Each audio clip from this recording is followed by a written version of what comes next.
Welcome back to The Explainer. Today, we're diving into a genuinely fascinating and honestly a highly practical topic. We're going to deconstruct the real, invisible reasons men fail in dating, straight from our source material.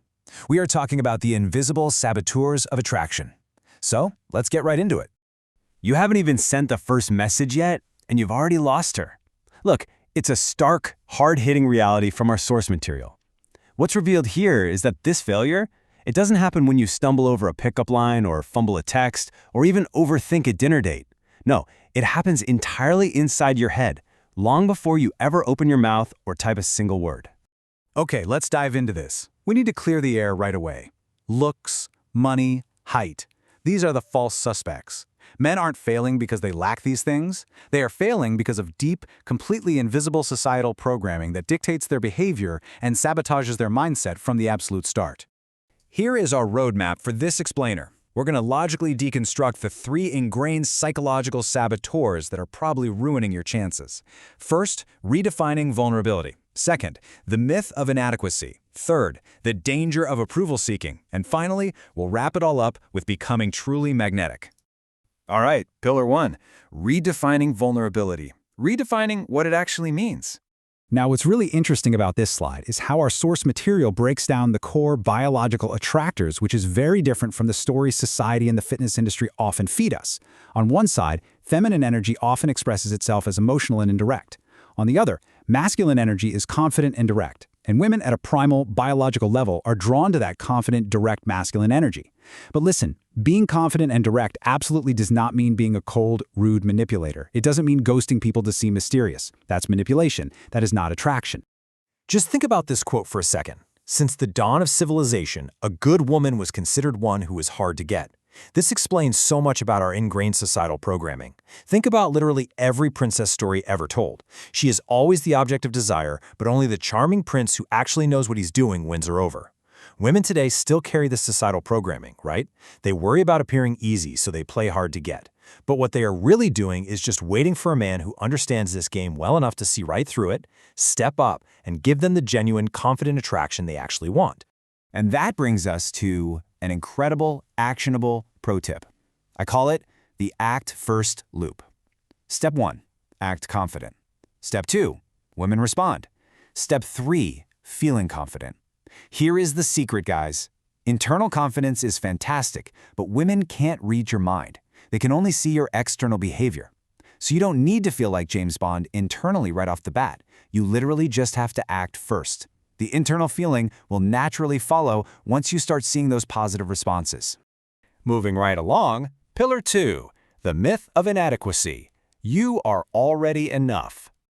We're looking at a pretty fascinating contrast here. On one side is the princess myth, this crazy idea that you must earn her by slaying dragons or proving yourself to be the absolute best. And on the other, the reality, you must seduce her by just being genuinely present. Treating attraction like it's some sort of pass-fail exam you have to study for is a complete paradigm flaw. It's a fairy tale lie that sets you up for failure before you even start. Because it turns out, success, ambition, fitness, and style definitely make your life richer, but they are absolutely not the ticket to attraction. Chasing external success, hitting the gym, dressing sharply, these are all fantastic for your personal life, but honestly, they are completely useless for creating attraction if hidden, deep-seated feelings of inadequacy are still leaking out and dictating your behavior. Women can instantly feel when you don't think you're enough. Consider this right here. You don't have to deserve the woman. You do, however, have to seduce her. Just let that land for a second.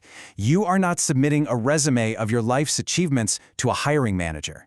True seduction requires real, direct, and present time spent together. It's all about how you make her feel in the moment, not how many merit badges you've collected over the years.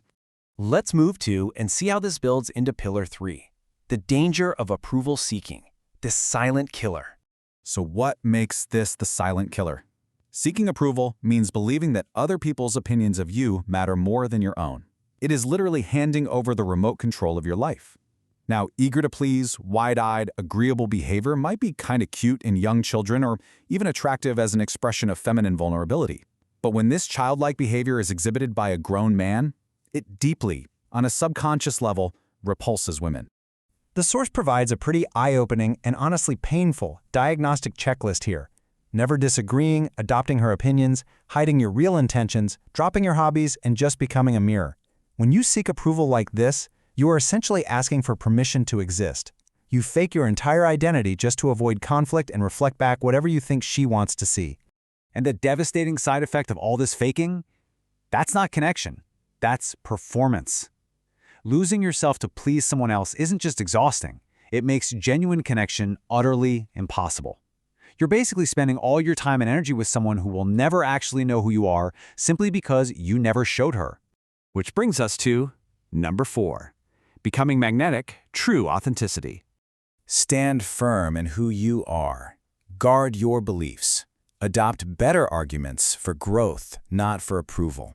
So the crucial point is this. A man who knows exactly who he is, says exactly what he means, and refuses to crumble under social pressure is naturally, effortlessly magnetic. Now, you don't have to be rigid. If someone makes a better point, sure, grow and adapt, but stop changing yourself just to earn a gold star of approval. True magnetism isn't about being perfect. So the ultimate question is, are you ready to be present, real, and completely unafraid of rejection? Take a moment right now to reflect on which of these invisible saboteurs you recognized in yourself. Break the pattern. Thank you so much for exploring this with me on The Explainer today, and keep learning.